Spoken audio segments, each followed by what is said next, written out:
Shalom Bapak Ibu dan saudara-saudari, selamat pagi untuk kita semua. Bersyukur pada Tuhan karena atas berkat-Nya Ia boleh memberkati kita dari malam hingga pada pagi hari ini. Kita akan mendengarkan renungan, namun sebelum itu mari kita berdoa. Bapa kami yang di surga, terima kasih untuk pagi hari ini atas berkat-Mu, kiranya Engkau senantiasa memberkati kami selama kami menjalani hari-hari kami ini. Tuhan, sebelum memulai hari, kami akan membaca dan mendengarkan firman-Mu. Kiranya Engkau memberkati hamba-Mu ini yang akan mewartakan firman-Mu, biarlah firman ini bisa menjadi berkat dan penuntun pada hari ini. Inilah doa kami Tuhan, di dalam nama Tuhan Yesus kami sudah berdoa. Amin. Pembacaan kita pada pagi hari ini terdapat dalam Kisah Para Rasul pasalnya yang ke-23, ayatnya yang ke-12 sampai 35. Kisah Para Rasul pasal 23, ayatnya yang ke-12 sampai ayatnya yang ke-35. Komplotan orang-orang Yahudi. Dan setelah hari siang, orang-orang Yahudi mengadakan komplotan dan bersumpah dengan mengutuk diri bahwa mereka tidak akan makan atau minum sebelum mereka membunuh Paulus. Jumlah mereka yang mengadakan komplotan itu lebih daripada 40 orang. Mereka pergi kepada imam-imam kepala dan tua-tua bangsa Yahudi dan berkata, "Kami telah bersumpah dengan mengutuk diri bahwa kami tidak akan makan atau minum sebelum kami membunuh Paulus. Karena itu, hendaklah kamu bersama-sama dengan Mahkamah Agama menganjurkan kepada kepala pasukan supaya ia menghadapkan Paulus lagi kepada kamu, seolah-olah kamu hendak memeriksa perkaranya lebih teliti. Dan sementara itu, kami sudah siap sedia untuk membunuh dia sebelum ia sampai kepada kamu."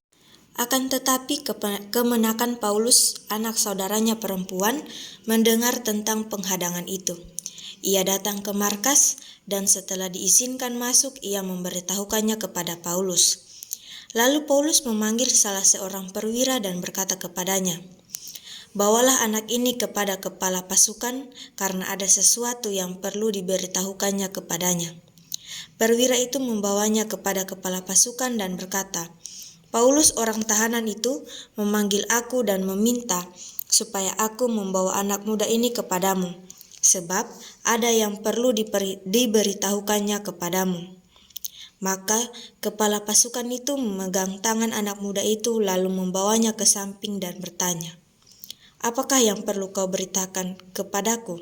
Jawabnya, "Orang-orang Yahudi telah bersepakat untuk meminta kepadamu supaya besok engkau menghadapkan Paulus lagi ke Mahkamah Agama, seolah-olah mahkamah itu mau memperoleh keterangan yang lebih teliti daripadanya.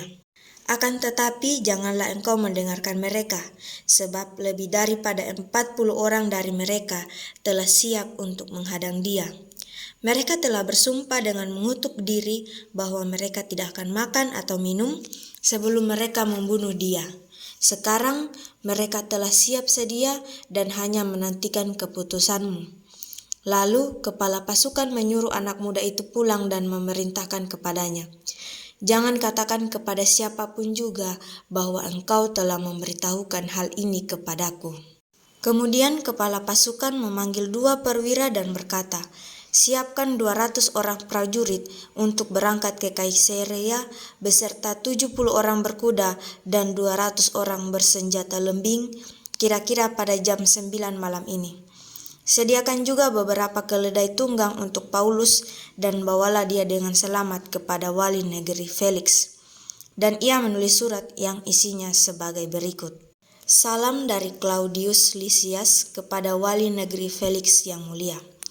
Orang ini ditangkap oleh orang-orang Yahudi, dan ketika mereka hendak membunuhnya, aku datang dengan pasukan mencegahnya dan melepaskannya, karena aku dengar bahwa ia adalah warga negara Roma.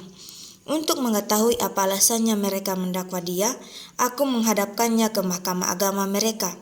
Ternyatalah bagiku bahwa ia didakwa karena soal-soal hukum Taurat mereka, tetapi tidak ada tuduhan atas mana ia patut dihukum mati atau dipenjarakan. Kepadaku telah diberitahukan bahwa ada komplotan merencanakan membunuh dia. Karena itu, aku segera menyuruh membawa dia kepadamu, sedang kepada para pendakwa telah kuberitahukan bahwa mereka harus mengajukan perkara itu kepadamu. Lalu prajurit-prajurit itu mengambil Paulus sesuai dengan yang diperintahkan kepada mereka dan membawanya pada waktu malam ke Antipatris. Pada keesokan harinya, mereka membiarkan orang-orang berkuda dan Paulus meneruskan perjalanan, dan mereka sendiri pulang ke markas. Setibanya di Kaisarea, orang-orang berkuda itu menyampaikan surat itu kepada wali negeri, serta menyerahkan Paulus kepadanya. Dan setelah membaca surat itu, wali negeri itu menanyakan Paulus dari provinsi manakah asalnya. Dan ketika ia mendengar bahwa Paulus dari Kilikia, ia berkata, "Aku akan memeriksa perkaramu, bila para pendakwamu juga telah tiba di sini." Lalu ia menyuruh menahan Paulus di istana Herodes. Terpujilah Kristus. Amin. Tema renungan kita pada pagi hari ini diberi judul Skenario Tuhan. Kitab Kisah Para Rasul adalah bagian dari Perjanjian Baru dalam Alkitab Kristen. Pasal 23 berisi tentang perjalanan Paulus ke Yerusalem dan persidangan di hadapan Mahkamah Agama Yahudi. Latar belakang adalah pada abad pertama Masehi, Yerusalem merupakan pusat keagamaan dan politik bagi orang Yahudi. Paulus adalah seorang rasul yang mengabarkan Injil kepada bangsa-bangsa non-Yahudi, sering menghadapi penentangan dari orang-orang Yahudi yang tidak menerima ajarannya. Dalam konteks budaya, orang-orang Yahudi pada waktu itu sangat memegang teguh hukum Taurat dan tradisi-tradisi mereka. Mereka memiliki mahkamah agama yang bertugas mengadili pelanggaran hukum agama. Dalam kitab Kisah Para Rasul pasal 23 ini, Paulus berbicara di hadapan Sanhedrin dan dituduh menghina imam besar. Terjadi perselisihan antara orang-orang Farisi dan Saduki mengenai kebangkitan dan malaikat. Kepala pasukan memerintahkan prajurit untuk membawa Paulus ke markas karena takut akan keributan. Tuhan menjanjikan kepada Paulus bahwa Tuhan akan melindungi Paulus dalam perjalanannya ke Roma untuk memberitakan Injil di sana. Orang-orang Yahudi bersekongkol untuk membunuh Paulus.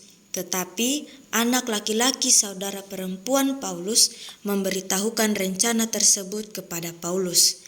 Kepala pasukan pun memutuskan untuk mengawal Paulus ke Kaisarea dan menulis surat kepada Gubernur Felix. Gubernur Felix memerintahkan agar Paulus diawasi dalam markas besar Herodes. Dari kisah Paulus ini, kita dapat melihat bahwa manusia bisa saja berencana jahat terhadap umat Tuhan. Akan tetapi, kalau Tuhan tidak berkenan atas semua rancangan jahat itu, tentu tidak akan terjadi apapun pada umatnya. Tuhan memakai kemenakan Paulus yang mendengar persekongkolan mereka untuk membongkarnya di hadapan kepala pasukan Lisias. Maka Lisiaslah yang kemudian Tuhan pakai untuk menyelamatkan Paulus dari 40 lebih orang Yahudi yang telah berkomplot bahkan bersumpah untuk membunuhnya. Lisias kemudian mengirimkan Paulus kepada Felix, sang wali negeri yang berada di Kaisarea, disertai dengan sepucuk surat penjelasan mengenai alasan pengiriman tersebut dan pernyataan ketidakbersalahan Paulus. Bisa kita baca dalam ayatnya yang ke-26 sampai 30. Dalam pengaturan Tuhan, Paulus pun tiba di tempat tujuan dengan selamat, sehingga mendapat kesempatan untuk bersaksi di hadapan para pembesar dan raja. Betapapun sudah ada skenario oknum orang Yahudi, Allah pun memiliki skenario tersendiri. Tidak secara kebetulan keponakan Paulus mengetahui rencana pembunuhan tersebut. Tidak secara kebetulan juga Paulus berwarga negara Roma, sehingga Claudius Lisias, perwira penjara setempat, merancang pengamanan nyawa Paulus. Bapak, Ibu, serta saudara-saudari, oleh karena itu, ingatlah bahwa apapun kesulitan dan tekanan yang kita alami karena iman kita, Tuhan tidak pernah meninggalkan kita. Bahkan, tidak jarang Tuhan memakai perbuatan jahat manusia untuk menggenapi rencananya yang indah bagi umatnya. Maka, apapun yang terjadi dalam kepengikutan kita akan Kristus, janganlah pernah putus asa, jangan pernah kecewa, dan jangan mundur, karena Tuhan menginginkan kita melakukan karya besar untuk perluasan Injil bagi kemuliaan namanya. Tantangan dan peluang hidup sekalipun mau menunjukkan kepada kita bahwa hidup kita sebagai orang yang percaya pada Kristus tak pernah lepas dari pengawasan dan pemeliharaan Allah. Sandarkanlah hidup dalam tuntunan penyertaan Tuhan. Amin. Bapak, Ibu, dan saudara-saudari, mari kita satu dalam doa, kita berdoa. Bapa kami yang di surga, terima kasih untuk firman-Mu yang telah kami baca dan dengarkan bersama. Kiranya Tuhan Yesus memberkati firman yang telah kami dengar itu, sehingga bisa kami lakukan dan bisa kami praktekkan dalam kehidupan kami setiap saat. Tuhan, saat ini kami mau berdoa untuk kelanjutan aktivitas kami. Kiranya Engkau memberkati setiap aktivitas yang akan kami lakukan pada hari ini. Tuhan, saat ini kami mau berdoa untuk keluarga kami yang sedang bersama-sama dengan kami maupun yang sedang tidak bersama-sama dengan kami. Kiranya Tuhan Yesus terus memberkati kami semua, memberikan kami kesehatan serta kekuatan. Kiranya penyertaan Tuhan selalu ada dalam kehidupan kami. Tuhan, kami mau berdoa juga untuk yang sedang sakit. Kiranya Tuhan bantu jamah, berikan kesembuhan, berkati melalui obat-obatan serta makanan dan minuman yang dikonsumsi. Biarlah melalui itu semua ada kesembuhan yang terjadi. Kami juga mau berdoa untuk mereka yang berulang tahun.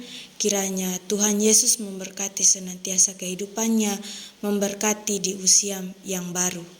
Tuhan, berkatilah seluruh kehidupan kami ini dari pagi hingga malam hari nanti. Inilah yang menjadi doa kami Tuhan, di dalam nama-Mu kami sudah berdoa.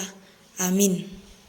Bapak, Ibu, dan saudara-saudari, demikianlah renungan kita pada pagi hari ini. Ingatlah untuk selalu mengandalkan Tuhan, karena Tuhan sudah menyiapkan skenario yang terbaik untuk kita semua. Selamat beraktivitas, kiranya Tuhan Yesus senantiasa menyertai kita. Shalom.